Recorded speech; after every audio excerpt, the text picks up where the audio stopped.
very good afternoon to one and all. This is Muthu Ramya, Research Scholar EC Department NITPY. Welcome back to third session in day 4 of 5-day national workshop, Advancement in Antenna Engineering Using Artificial Intelligence. The Substrate Integrated Waveguide SIW is a planar form of air-filled waveguide. It can be considered as a bridge between air-filled waveguide and other planar circuit technologies like microstrip, CPW, GCPW, etc. SIW offers lower loss and compact circuit size. Due to its lower loss, SIW antennas can be designed for higher gain. On the other hand, compact antennas can also be developed using SIW technology. Modern communication networks commonly require multiband communication. Therefore, high-gain multiband antennas are of great demand. Instead of fixed multiband, it is more convenient to design antennas with frequency tunability. Though the tuning mechanism like mechanical or use of ferrite material are existing, the electrical tuning has become more popular due to its low cost and easy implementation. The session will be focused on the working principle and designing of SIW-based tunable antennas. For that, we have an eminent resource person, Dr. Arani Alikhan sir, with us. Dr. Arani Alikhan sir completed his PhD degree from IIT Kharagpur in 2018 and MTech degree in microwave engineering from the University of Burdwan in 2012. After that, he joined Microwave Tube Research and Development Center MTRDC DRDO as a research associate, and later Amphenol Omni Connect India Private Limited as an antenna engineer. At present, he is working as an assistant professor in IIT Jodhpur. His research interests include various RF microwave passive components based planar and waveguide technologies, antennas, and RF power amplifiers. He is the reviewer of IEEE TAP, IEEE AWPL, IEEE TC-TMT, IET MAP, IET Electronics Letters. It's my pleasure to welcome Dr. Arani Alikhan sir. Now, I request sir to take over the session. Over to you, sir.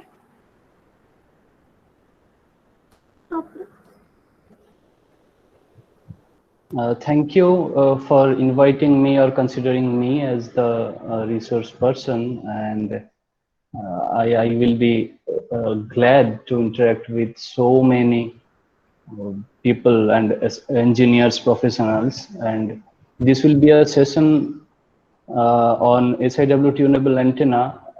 It should be a interactive session, right? So all of you should ask questions and doubts so that this talk can be of beneficial for all of you. Okay, so let's start. Yes, sir. Should I turn on my video? No need, sir. Okay, okay. Your Sure, wish, sure. sir. Okay, sure.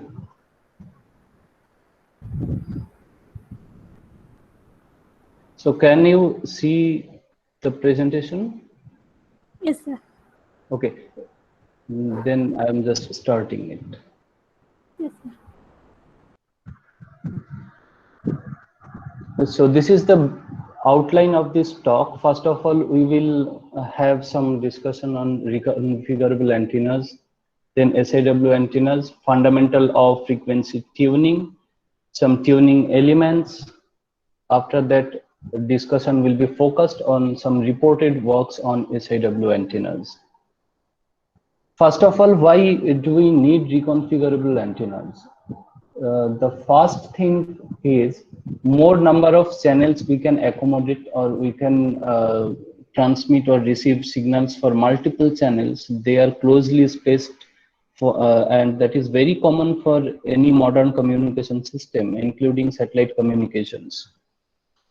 Secondly, we can steer the beam, that means which is called electronic beam steering. So that is called the beam reconfiguration technology. And another one is polarization reconfiguration. That means we can change the polarization of one antenna so that we can receive different polarization, different polarized signal using a single antenna. So actually the reconfiguration will help to reduce the number of antennas in a communication system. So a single antenna can be used for multiple frequencies. That is the main advantage of reconfigurable antennas or any reconfigurable devices components. Next one is why SIW antenna? We know that we have many circuit technologies like waveguide, that is the ultimate technology I will say in microwave engineering, because it can handle very high power, it can offer very low loss, but at the same time it is bulky and difficult or costly for its cost of its fabrication is quite high. On the other hand, we have some other planar circuit technologies like microstrip, CPW, GCPW. They are very compact. Their fabrication and implementation cost is very low, but at the same time, they offer higher loss, especially at higher frequencies. And also they cannot handle very high power.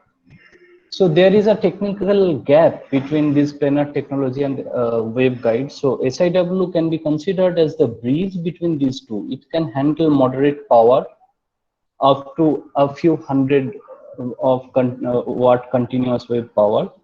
It offers lower loss than microstrip and other planar technology, but not as low as waveguide, obviously. So SIW antennas will have some distinct advantages because of the advantages of SIW structure. First of all, its loss is less. That means it will offer higher efficiency. It is compact and low implementation cost. Then it is a closed structure basically. So the leakage, unwanted leakage, antenna obviously will leak signal, but that is in some designed way, and we do not want any unwanted leakage from any antenna structure. As SIW is a closed structure, it offers negligible leakage loss. So that is those are the advantages of SIW antennas. Some disadvantages are also there. It is compact, but not as compact as other planar structures. It can handle higher power, but not as high as waveguide. And it is a planar structure, but its top and bottom planes are connected together, right? So it is very difficult to place any switch or switching devices or active components because they need biasing. So the challenges to design one SIW tunable antenna are placement of tuning diodes and switches without affecting the radiation. That is a big challenge, because we have to place the tuning elements on the same plane maybe where that slot is existing for radiation. So we have to put those elements very carefully so that their presence should not affect any radiation characteristic. And another challenge is to minimize the losses. So that is actually associated with the switching elements, and that basically depends on the technology of the switching devices.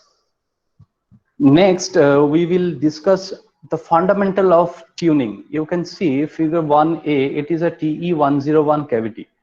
I simply put one in this structure, one via, that is metallic via connecting top and bottom plane, that is placed at a distance of T from any side wall. We know that electric field maxima for a TE101 cavity or 110 cavity will be at the center of the cavity, near this region. If a via or metallic post is placed at that E field maximum, so it will disturb the total field distribution, and that TE110 field may not exist at that time. So the perturbation, this is called perturbation, that means placing some metallic conductor and disturbing the field distribution, that is called the perturbation. So this perturbing via is placed a distance T from the side wall, but not at the mid of this, at the center of this cavity. That means it is disturbing TE110 field, but it is not suppressing, because if it is placed at the center, the TE110 will have electric field maxima at that point, but the metallic post will create one short circuit path, so that maxima point will be disturbed and the total field distribution will be disturbed. So we are disturbing the field distribution so that it can affect the resonant frequency, but it should not totally suppress the TE110 resonating mode.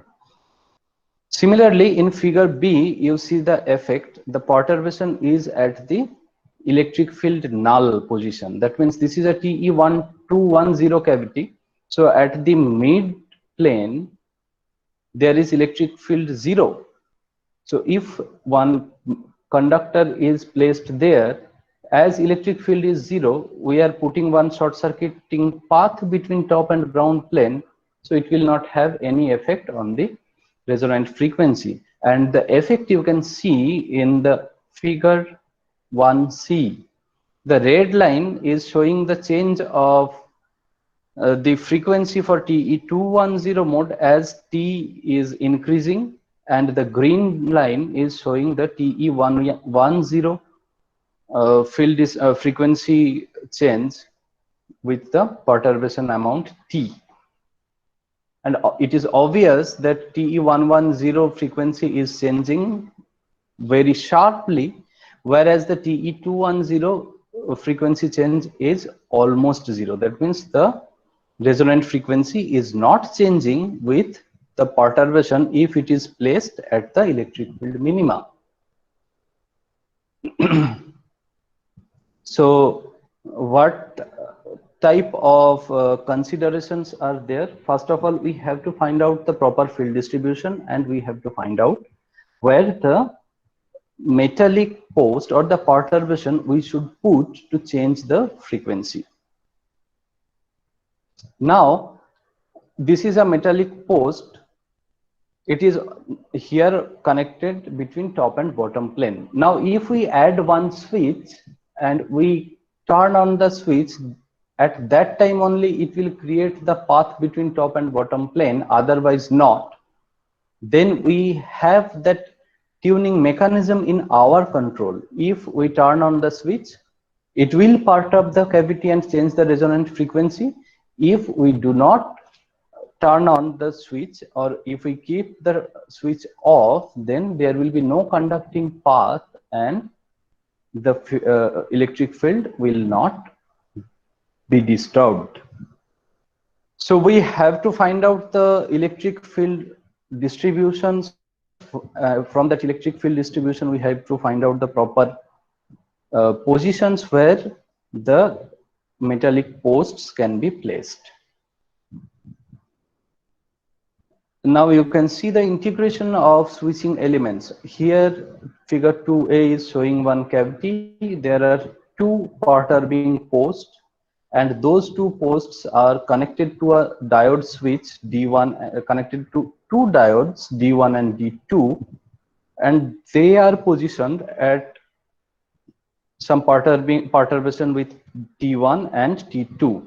It is quite obvious this cavity, the diode D2 will affect TE210 as well, 210 as well as TE110, whereas the D1, which is placed at the mid plane, will affect only TE110, not TE210. That is from the previous concept. So if we turn on D1, the TE110 field will be highly disturbed because it is placed at the mid position. So we can expect that TE110 will not be excited. So this cavity with this type of perturbation configuration can be used to tune TE110 as well as TE210 resonant frequencies. You see how it can be connected. For a SIW, the top and bottom planes are connected with the metallic vias or sidewalls. So they are short circuited, and it will act as short circuit for DC. But we have to place one diode, and we have to connect one side to positive and one side to the negative supply of the voltage. How we can do that? Most commonly, two-layer structures are suggested. So one layer will be used for biasing, and other layer for the second layer or the first layer can be used as the SIW cavity structures. But here in figure 2b, it is shown a single layer configuration. This actually I did in my PhD. You can see the perturb being posed here and the configuration of the diode and how it is being biased. When the diodes are on, then you can see the post will connect the top and bottom plane. Otherwise, they will not. Once the post is connected via these two diodes, it will create the short circuited path and it will disturb the field distribution. So what should be the steps of designing a tunable or reconfigurable antenna? First, we have to find out the field distribution. Then we have to find out the position where we should place those tuning elements. And finally, we have to select the position where the slot should be etched for the radiation. So this type of perturbation, or that means one fixed via and we are turning on and off that via with some switching elements, is called the discrete tuning, because at on state of this diode we will get a fixed frequency, at off state of this diode we will have another fixed frequency. If we use multiple posts, then we can have multiple frequencies, but those are fixed. Then how we can achieve some continuous tuning? In that case, we use some capacitance tuning. That is the most popular and can be easily done with a varactor diode. Here you see in figure 3a, there is one metallic post, and here in simulation I considered it is not a metallic post. Instead of metallic post, it is a variable capacitor. If the capacitance is being changed, so it will increase the parallel capacitance of this resonant cavity. So the resonant frequency will decrease with increasing the capacitance of this post. Here in simulation, the change is manual, but in case of if in practical design we replace this post with a varactor diode, or we connect a varactor diode with this post, then we can have tuning, because the capacitance of the diode can be changed with continuous voltages. So use of these varactor diodes will allow a designer to achieve a continuous frequency tuning. Now we will discuss some tuning elements. First one is PIN diode, then Schottky diode. There are FET switches, there are MEMS switches. All these switches are used for that discrete tuning. On the other hand, we can use varactor diode for continuous tuning. Here we will discuss the working of PIN and Schottky diodes, but MEMS and FET switches are not included here, because if I include those things, it will take some longer time and cannot be covered in 1.5 hours. We will discuss PIN and Schottky diodes, its equivalent circuits, then the switching configuration of diodes in a circuit. We will also consider some varactor diode configurations. So next, the point is the performance specification of microwave switches. So whenever we will choose one switch, we have to keep some points in our mind. As we are designer, we have to keep some critical points. What are those critical points? First one is frequency bandwidth. That means over the frequency I want to design that structure is supported by that switch or not. That means the switch will operate over that band or not. Then switching speed. So we need very high switching speed so that it can shift its state from on to off or off to on, and the frequency reconfiguration can be done very fast. So switching, then it comes the insertion loss. When we have one switch and we will turn it on, it will offer some loss, and that is called the insertion loss. So what should be our goal? the insertion loss should be as minimum as possible. On the other hand, what is isolation? When the switch is off, it must isolate the actually it should turn off the connection, and for that there should not be any signal flow through that switch. So how much isolation it is providing, that is another important point. That is called, for a good design it should be as high as possible. Then we have to consider the matching.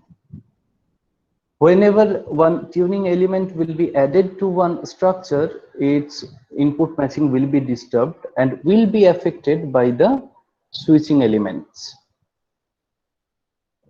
Therefore it is very important to have a look on the input reflection coefficient of the tuning elements also over that frequency band. And next, power consumption and lifespan. We should not consider the switches which will consume very high power, because that actually affect the overall efficiencies. So we have to go for very low power consumption switches, and obviously its lifespan should be high enough so that the system can be operated over long time and its cost can be minimized. So these are some critical points of any microwave switches. So first tuning elements we are considering here is a Schottky diode.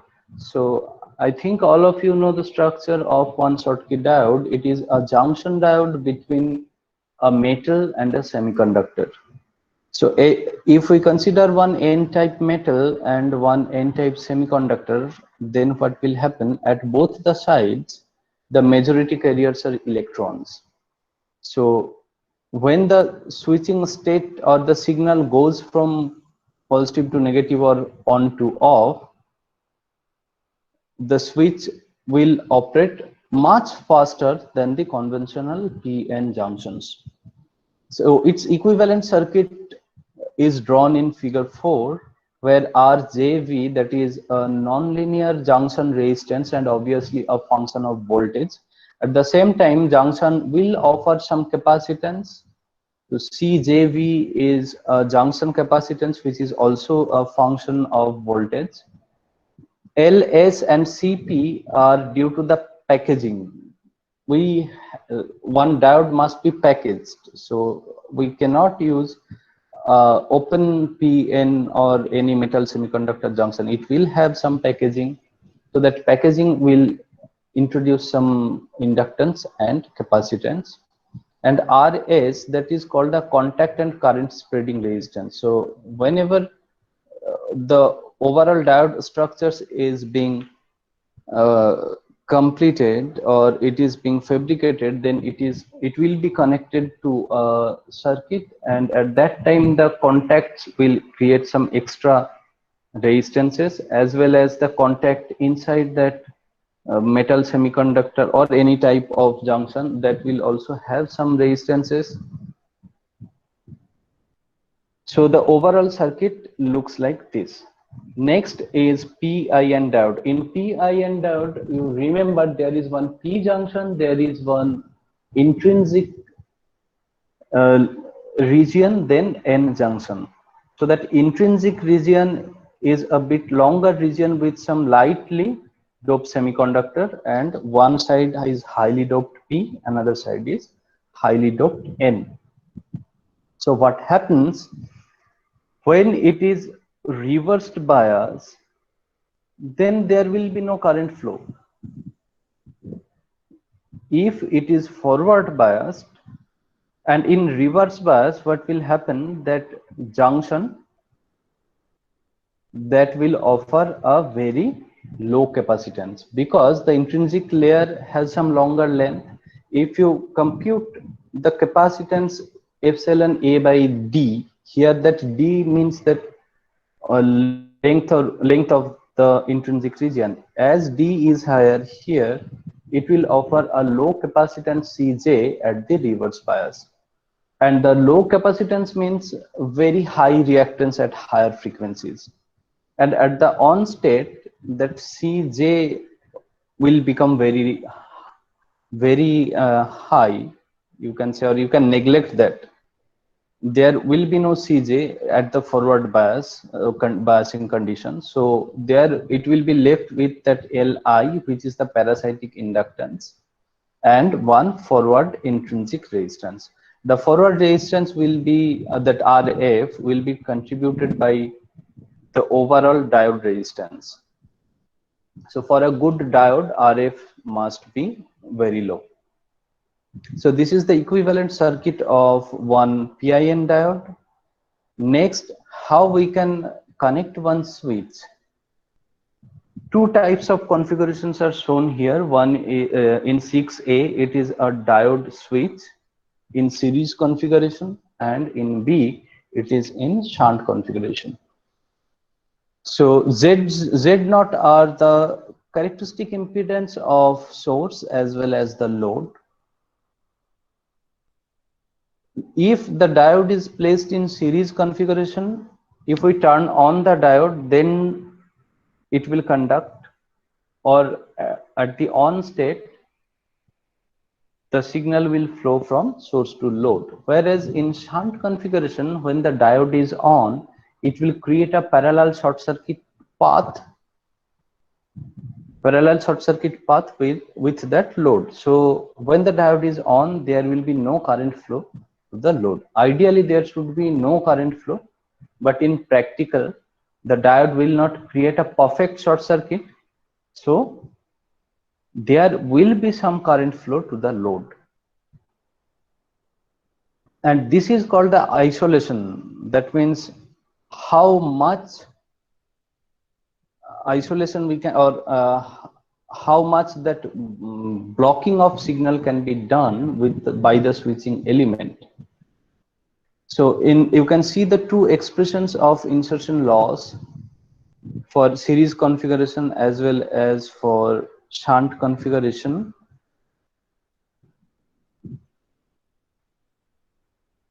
You can check the detail of all these derivations from the reference given, that is the DM Poser's book. So Z0 is the characteristic impedance of source and load, and ZD is the impedance of the diode. Now what will be the value of ZD? So that is the diode impedance. So diode impedances are different for on and off states. So you have to consider forward biased. If the switch is on, that means the diode is on, we have to consider the forward bias resistance, and we have to consider the reverse bias condition or reverse bias impedance when the diode is reverse bias. So ZD will have two values. One is forward biased values of diode, and another one is reverse biased values of the diode. And if you compute for one particular diode, you will see that the isolation is higher as well as insertion loss is lower for the series configuration of the diode switch. And RF choke, that may be one inductor, that may be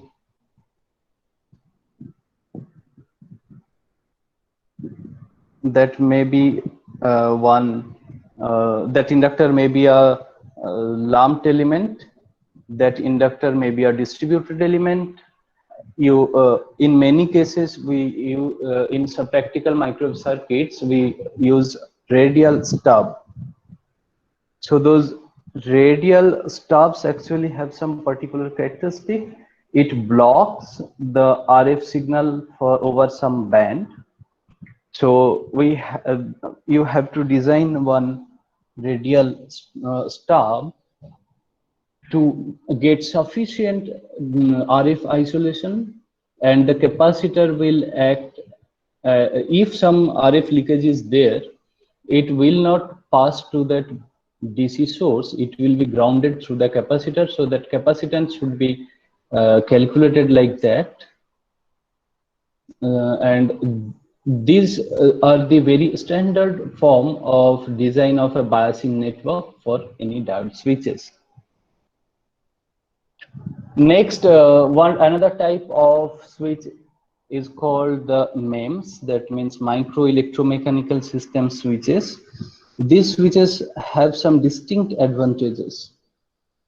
First of all, they are of wide band.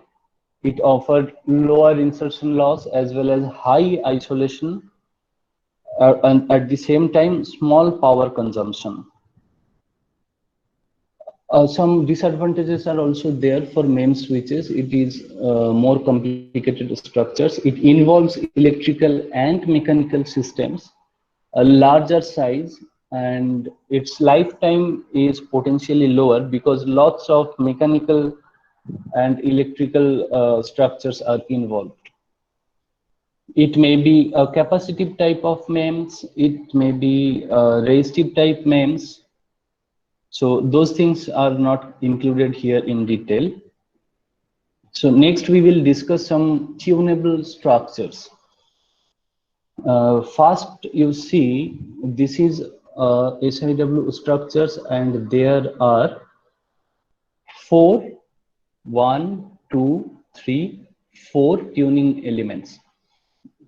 Here that they have used reported works, you can see, and the reference is also provided there.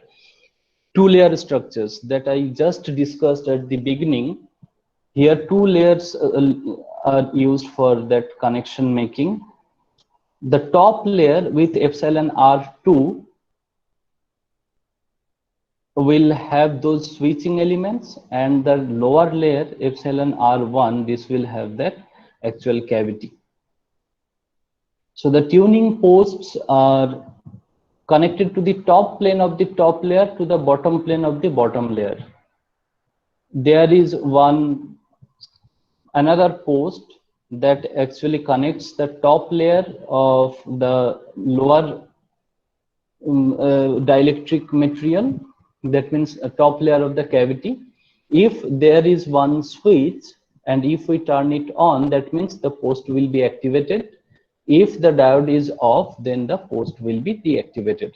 There are 4 switches. So if you take the combinations, then it will have states like 0, 0, 0, 0, 0, 0, 0, then like these 6 states we will get, and they have designed this structure for these 6 combinations. First state is all switches are off. You can see here P, Q, R1, R2. If all switches are off, then this type of field distribution will be there. That means at figure 8A, and the resonating frequency is 1.17 gigahertz. Next, Q is turned on, and it is shown as a black dot. So the state is now 0100. At that condition, the resonating frequency is 1.3 gigahertz. Next state is 1000. The particular diode is shown as a black dot, which is on. So you can see the 6 states and the 6 field distributions at 6 frequencies: 1.17, 1.3, 1.52, 1.68, 2.2,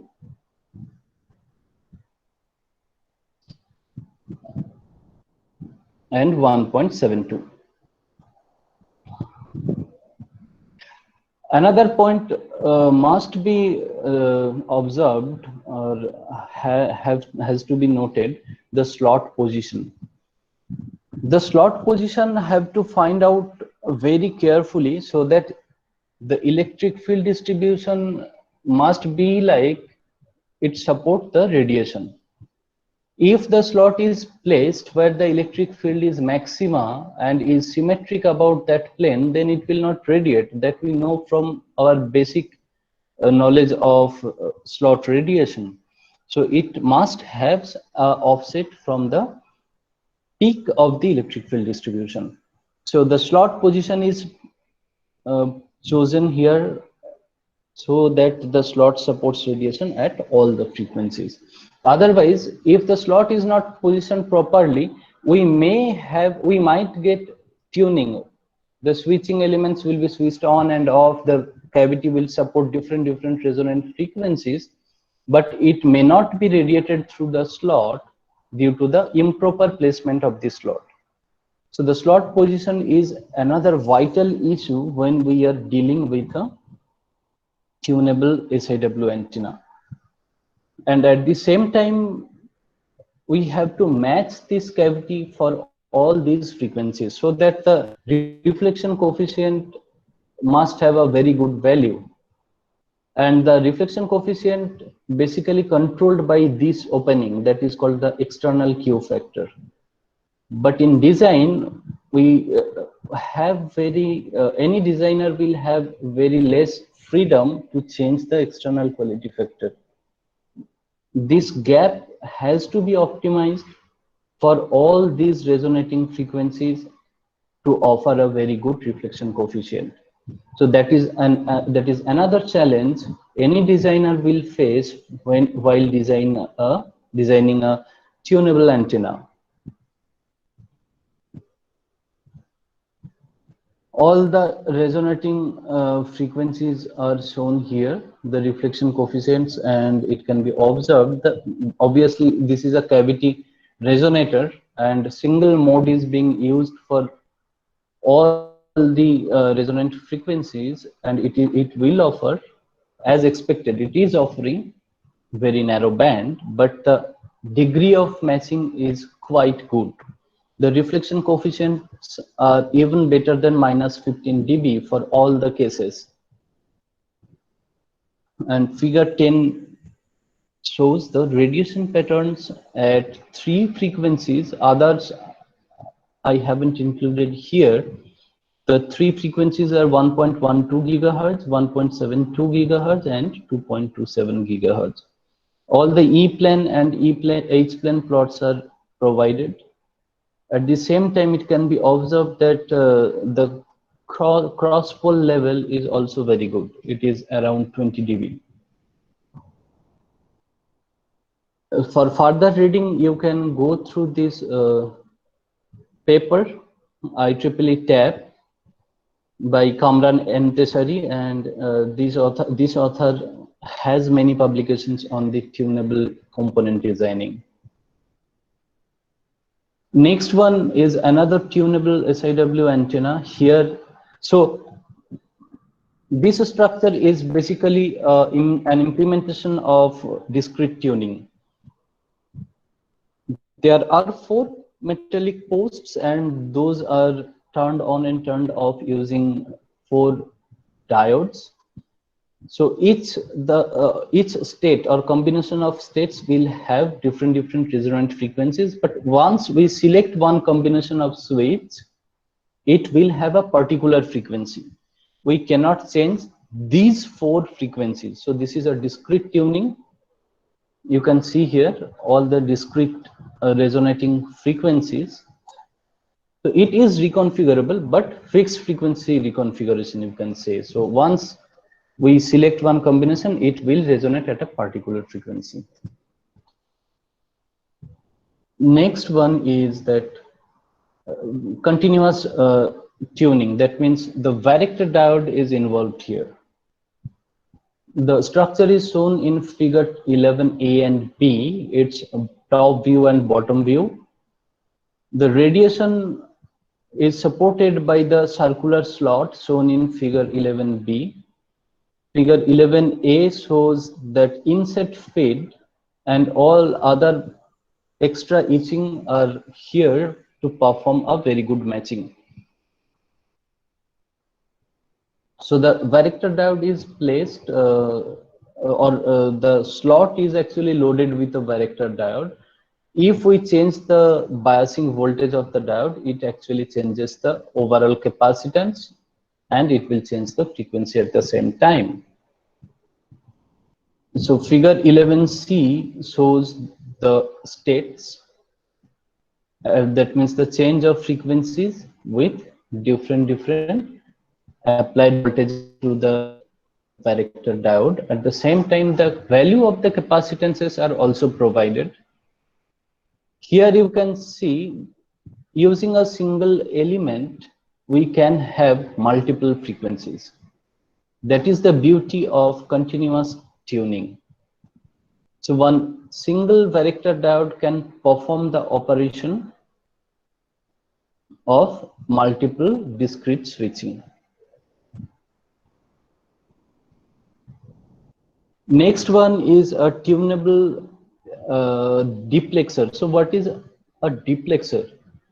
Tunable duplexing antenna. So now this term is quite famous, and many publications you can find out from India also on duplexing antennas. What is the advantages of duplexing antennas? Duplexing antennas actually a type of antenna which actually radiate or receive signal at two frequencies, while the antenna is excited at two different ports. So one port will excite the antenna at one frequency, and second port will excite the antenna at some other frequency. At the same time, these two ports will be isolated enough. So these types of antennas are useful at the transceiver of a transceiver system. So in transceiver system, the transmitting frequency and receiving frequencies are different, but commonly we use one single antenna for these two radiations. If the two ports have sufficient inbuilt isolation, then there is no need of adding extra diplexer in the circuit or any switching element of the circuit, or we can get rid of the use of any circulators.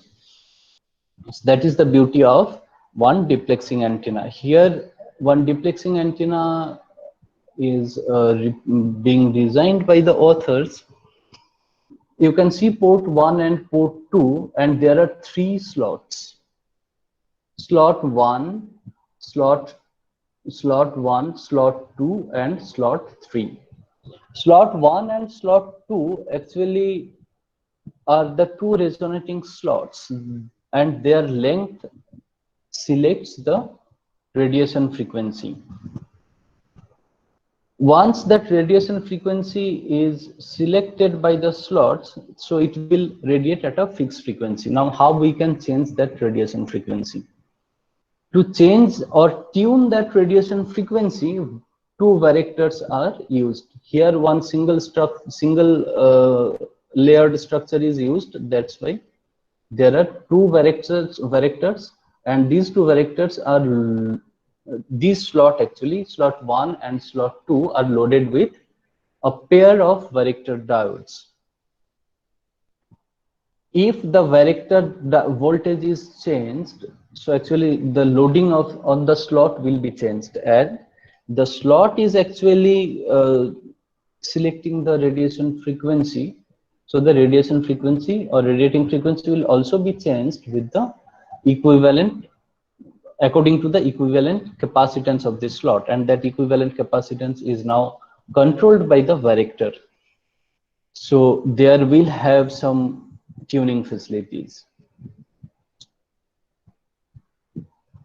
You can see the plots of S11 and S22, and at the same time S21. So here the port-to-port isolation is around 20 dB, and the tuning can be observed independently. These two frequencies can be tuned because two diode varactors are involved in slot 1 tuning and two diodes are involved in slot 2 tuning. And what is the purpose of slot 3? Slot 3 is introduced here to create the isolation.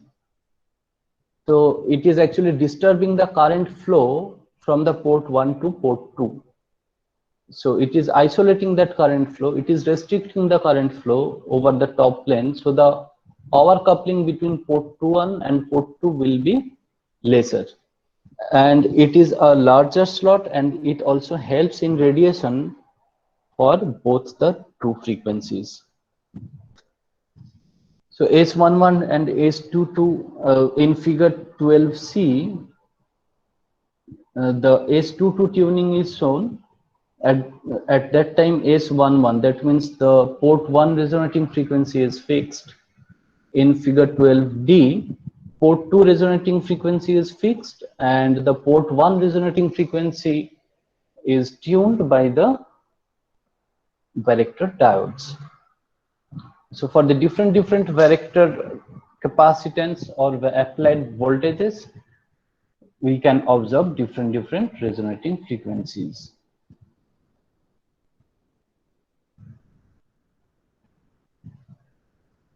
So any confusion? If you are having any confusion, you may ask right now also. Otherwise, we will proceed to the next designing.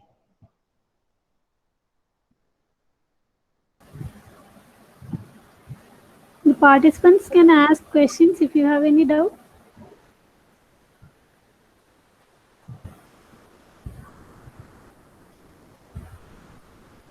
So we can proceed with the next Yes, designs, sir. right? Yes, sir.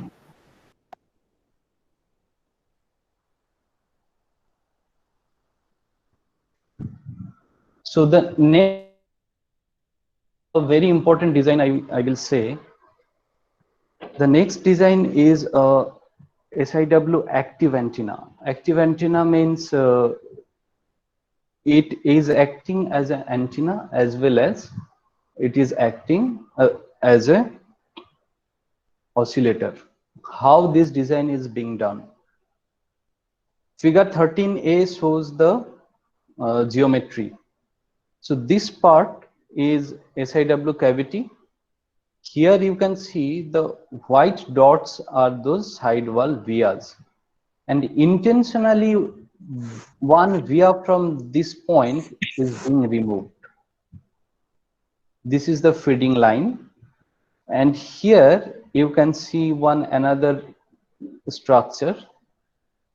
And in this figure 13B, you see that is one transistor is involved here.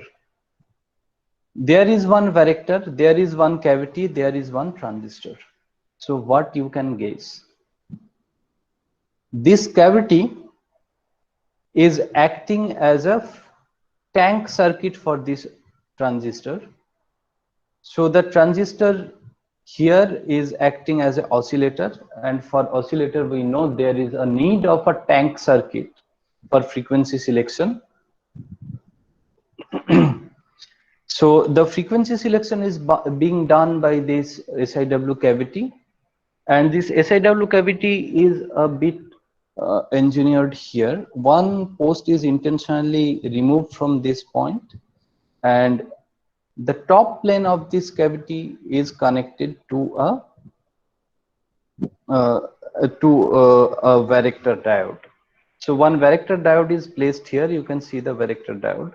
So if the varactor diode voltage is being changed, the capacitance of the varactor will be changed, and that capacitor in effect will change the effective capacitance of this SIW cavity. So we can change the resonating frequency of the cavity with the use of the varactor diode. At the same time, the transistor is connected to this cavity. So, and this transistor is acting as an oscillator.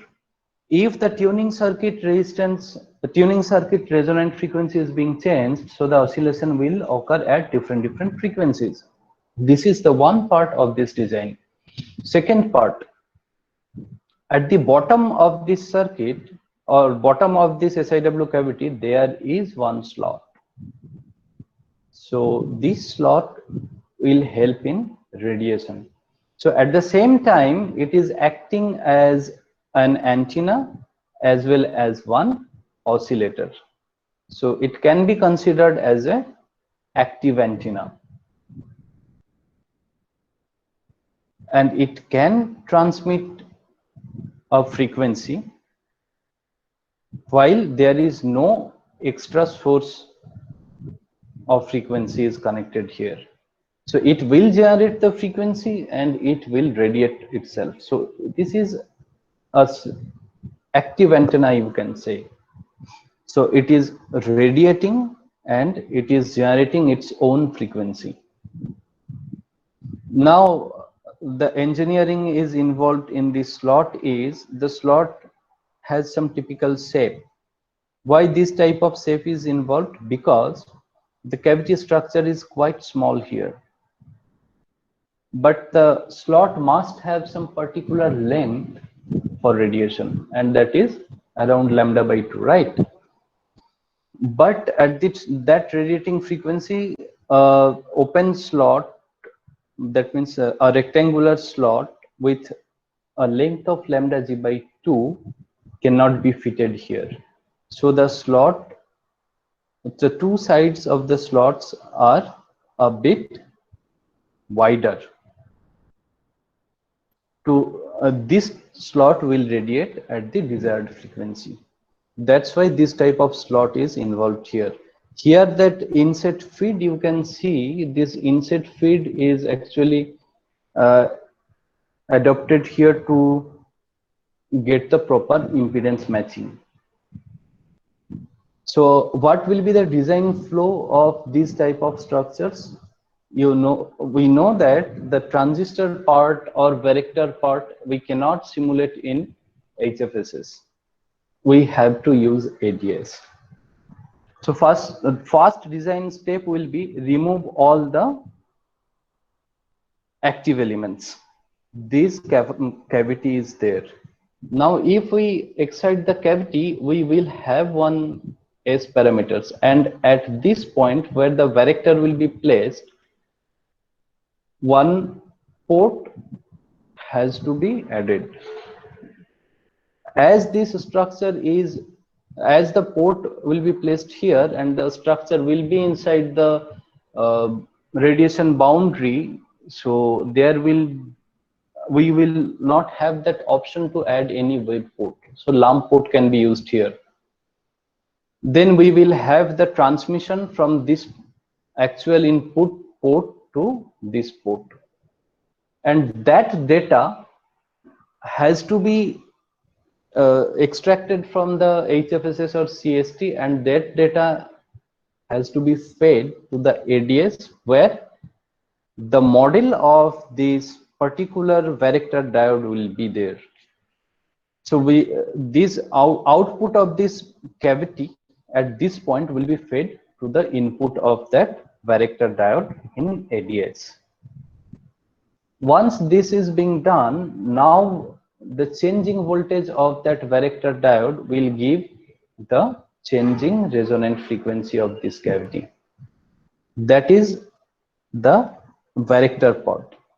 Next, for this transistor and oscillator design, again ADS involvement will be there, and that ADS involvement, that means one particular application in ADS is HB, that means harmonic balance technique, and that harmonic balance technique is used for the oscillator designing.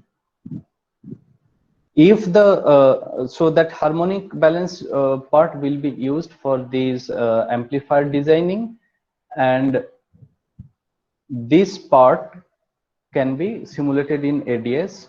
So ADS will be involved in two ways, one for this varactor tuning and another for this oscillator tuning. So once we turn on the DC supplies, it will start oscillating. Now at which frequency it will oscillate, that can be controlled by the varactor diode. And the slot will start radiation at those selected frequencies. Figure 14a shows the variation of the frequency with the varactor voltage. So as the voltage is increased from 0 to 20, the resonant frequency is changed from 9.82 to 10.002. So the tuning range is not very wide, because getting a very wide tuning range may not be possible due to various reasons. First reason here, the input matching. we may not be able to match this cavity for a very wide frequencies. That is one point. Second point, this oscillation part.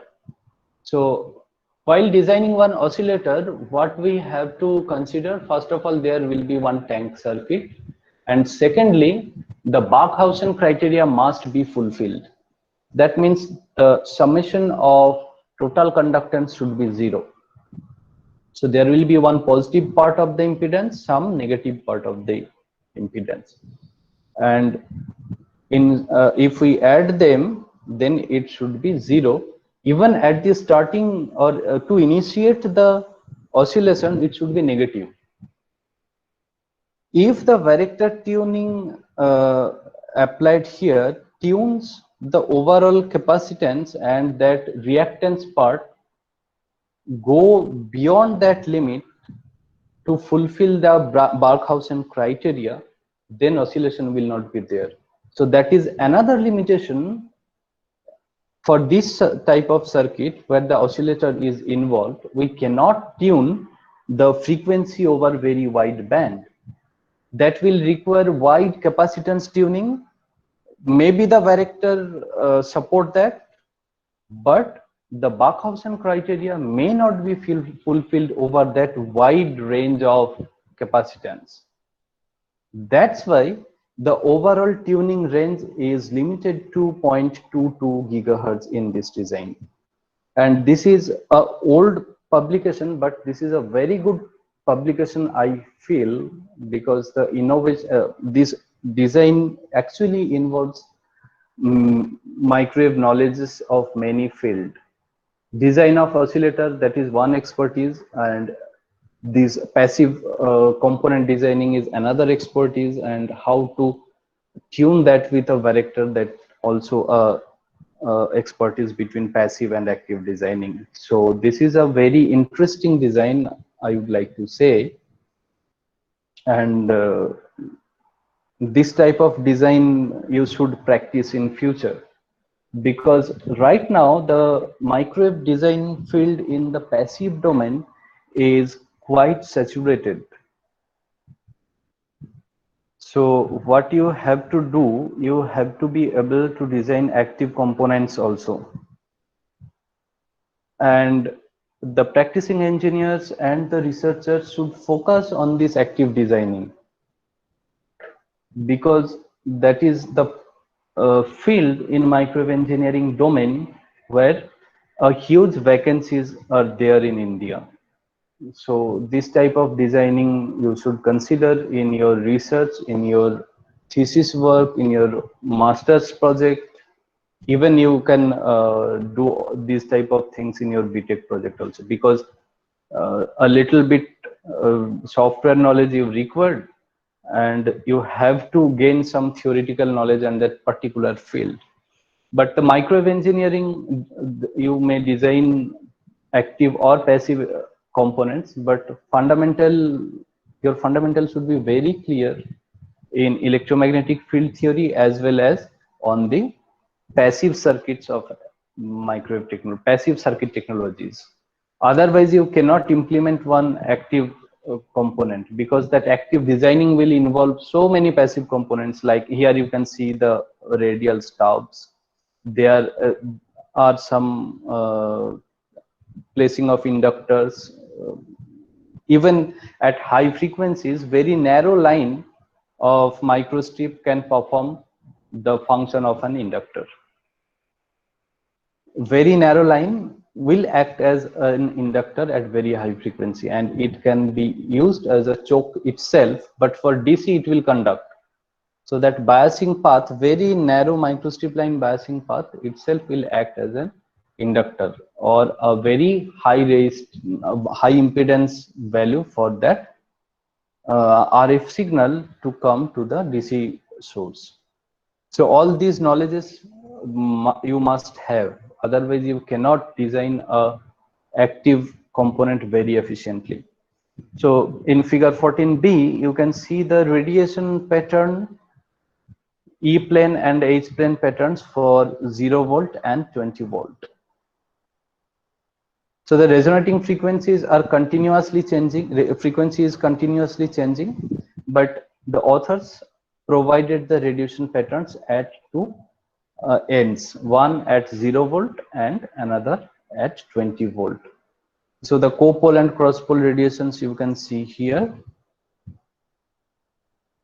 So top plane is involved with that active designing of oscillator, and the bottom plane, the slot is there. And as the varactors are placed here with the microstrip line, then a single layer structure will be sufficient for the biasing. So this is a very interesting design, I will say. So for your further study, you can go through all these papers. There you will find many. And another point is that I haven't included here because that is itself a different topic, that is leaky wave antenna. And for a leaky wave antenna, you will find out many publications on tuning of leaky wave antenna. So that is a very practical approach of beam tilting. So if you load one leaky wave antennas with variable capacitors, and you change those capacitance, its beam angle will change. So that can be considered as a fixed frequency beam scanning. So that you can also go for, but here the main focus of the talk was on tuning elements, how they can be connected, what are their equivalent circuits. So next you can learn from these basics, and you can carry on your research and studies in this field. So if you have any doubt, please ask me. So we have at least 15-20 minutes for our discussion.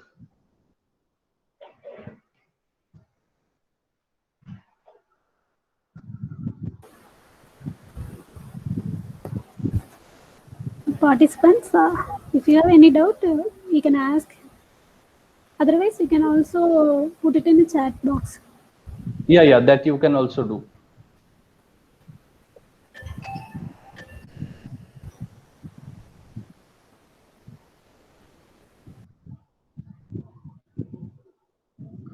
So there are some questions. Yeah, one question is there, sir. For what frequency range we can use PIN diode over Schottky? I mean, for below 6 gigahertz band or for high band, we can use, yeah. 6 gigahertz and beyond. 6 gigahertz is actually very low frequency right now. Nowadays, it is a very low frequency. You will have Schottky diodes, you will have pin diodes, you will have MEMS switches. And you have to choose the switching elements depending on two things. First one, its cost. So you have to design a very cost-effective circuit. Second one, the isolation or switching speeds you need.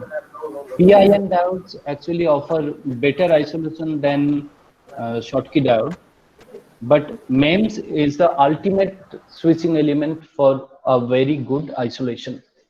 So you have to choose the elements according to your applications, but up to 6 gigahertz, all types of switches are available and works well. Is it need to unite patch and ground? Patch and ground, I didn't get your question properly. If it is a patch antenna and it is a patch antenna with lambda by 2 length, then it should not be connected to ground, right? Because the two ends must be opened, and if you are designing some antenna with some different field configurations, that is the different case. But a single microstrip patch antenna do not need any grounding.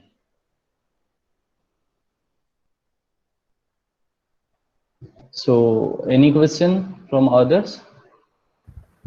Good evening, sir. Yeah, good evening. I have a question. Yes.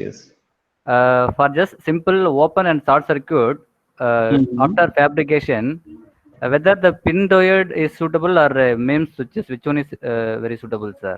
That depends on your application and frequency range. So For example, I'm designing my filter in the ultra wideband, 3.1 to 10 gigahertz. In that, which one will be better? For wideband applications, MEMS are better. Okay, for wideband applications, MEMS are better. But at the same time, MEMS will also provide you very high isolation. But if you need very high speed switching, then MEMS are not that good, because PIN or that Schottky diode can switch in nanosecond. But in case of MEMS switch, it is in microsecond. So at least 1,000 times faster switching you can achieve in PIN or Schottky. Okay, sir. Okay. Thank you, sir. Okay, so for wideband application, I will recommend go for MEMS switch if it is available up to 10 gigahertz in that limited cost. Okay, sir. One more question. For fabrication, whether we have to separately that fabricate that MEMS switch, or we can use ordinary PCB, we can either fabricate or. Please repeat. Please repeat. Just for fabrication, in ordinary PCB or ordinary fabrication technique, whether we can include that MEMS switches or. Yeah. This ordinary two-sided PCB we use, that is actually used for all the micro circuits. But you have to choose that substrate according to your application, according to your frequency of operation. Just like at very high frequencies, we cannot use that glass. That means FR4. Okay, so FR4 actually limited to 4 to 6 gigahertz. If you go beyond that, it will offer very high loss. And another thing is, if you go for very high frequencies, you cannot deal with very thick substrate. Very thick substrate will offer many type of disadvantages, like the TM and TE surface wave mode couplings, and thicker substrate will offer wider microstrip line width for a particular characteristic impedance, right? Yes. So at very high frequency, you may get transverse resonance in that wider line width. So all these things you have to keep in your mind. But at high frequencies, you can definitely design circuits with Roger substrates. And I will recommend go for Roger 4003C because it is much less costlier than 5880. 5880 is actually very costly. Which one, sir? Can you repeat? Roger 4003C. 4003. Okay, sir. Okay. A very common substrate that is also space certified. And another substrate is 5880, but 5880 is very costly. Okay, sir. Okay. So, but you have to check that thickness also for your depending on your frequency. And another problem you will encounter when you are dealing with active circuit designing, if you consider one diode or one transistor, its lead will have a very small cross section. Okay, and if you take a thick substrate, is 50 ohm microstrip line will have very wider width with comparison to that lead contacts. So if you want to make contact with a thick microstrip line with that tiny active component, then again there will be some higher order of mismatches. That point you also have to consider. Okay, sir. Okay, sir. Thank you so much. Okay. So any other question?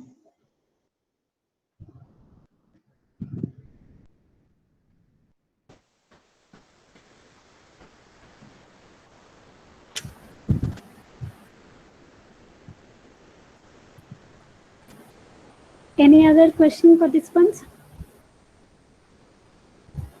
Let me conclude, sir. Okay, so I just want to say few things on the present situation in RF design. Yes, sir. So that may be helpful to the practicing engineers and the research scholars. So first of all, I will encourage all of you to work on the active designing, because I have already mentioned that passive designing is saturating in India, though there are scopes in passive designing also.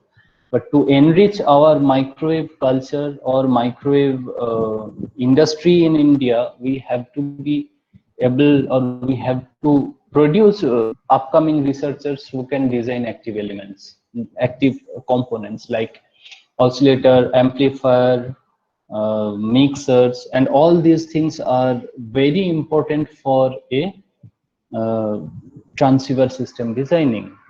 So, but in India, really there are shortage of the designers, RF designers who can design all these active components. That's why in India, this microwave industry is not growing in that pace. And all of you may have heard from many that RF microwave market is not very good in India. That is not the fact. The market is good all over world, but why not in India? Because we are restricting our research in particular field. Even if you go for passive designing, you will find in India, 80% of research workers work on antenna designing. But you consider one transceiver system, there is only one antenna in one system. And there are so many other passive components like power divider, power combiner, phase shifter, uh, filter, duplexer, multiplexer. So I don't know how many of you working since or have worked on filter designing or duplexer, multiplexer designing, but I can say that number is very less with comparison to that microwave antenna designers. So if you are working on passive designing field also, then consider other components too, not only antenna. And also if you are working with antenna, go for antenna array designing. That is of great interest and demand. So again, you will find out very less number of research scholars actually working on antenna array. From my working experience in Amphenol OmniConnect, they are a lead company worldwide on microwave cables, connectors, and antenna designing. So all the antennas they used mainly focused on these mobile communications, and in this mobile tower, antennas are there, but all are arrays, not a single element antenna. So you have to design one, have to be able to design one antenna array. So please work on that field also. So all these fields you have to consider for your research work. Not all this, but at least broaden your research from a single element antenna design. That will help you, that will help in your career growth, that will help our country to grow in microwave designing. You attend any international conference, famous conference like APS or IMS in microwave domain, even APMC, you will find almost now 60 to 70% works are on active designing. So even I have one advertisement for component designing. I would like to recruit JRF, but all of them are interested in antenna designing, and even I get some requests in antenna designing. Even they don't want to join for active designing. So this is a very I will say this is a wrong thing going on in this country in RF design field, and all the upcoming researchers can change this. So please consider in this field all these topics in the field. I am not saying that one student will work on filter, antenna, amplifier, oscillator. No, not like that. If you are working on passive, broaden your research area, go for other passive components also except antenna, or you can include antenna as well as other components, or you choose active designing. One student can work on amplifier, it is a very wide field. One student can work on oscillator, that is also a very wide field, and there are lots of scope of publications. So if you consider these things, it will be better for your future as well as our country's industrial point of view, future of our country from microwave industrial point of view, and it will create lots of job in future. So we have to show the companies that in India there are active designers. So that's all from my side, but I will again motivate you. Please consider these topics. Okay, so I would like to thank the organizing team for considering me as a resource person, and it was really a nice experience to interact with many curious researchers in this field. So that's all from my side. Thank you, sir. Let me conclude, sir.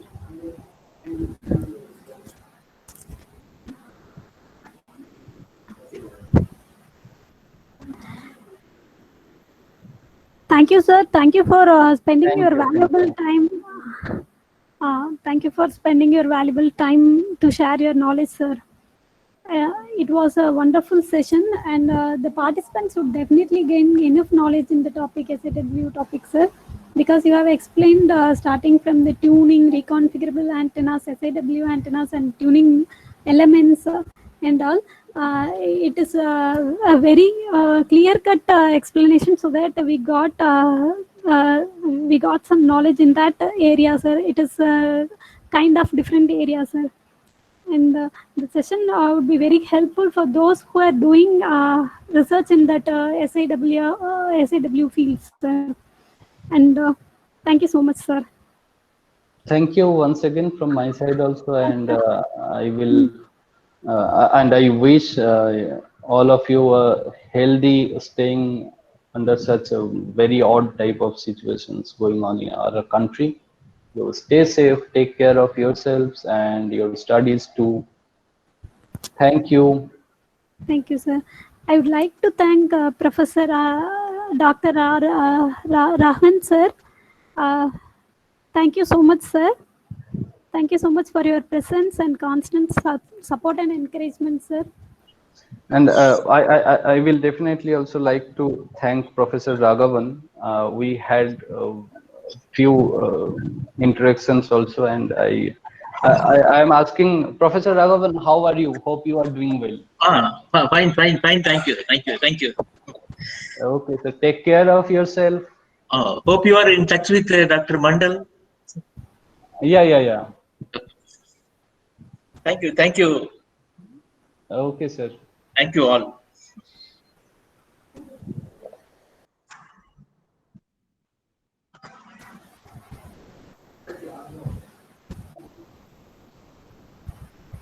Participants can fill your feedback and attendance link, which is posted in the chat box. Next session will start exactly at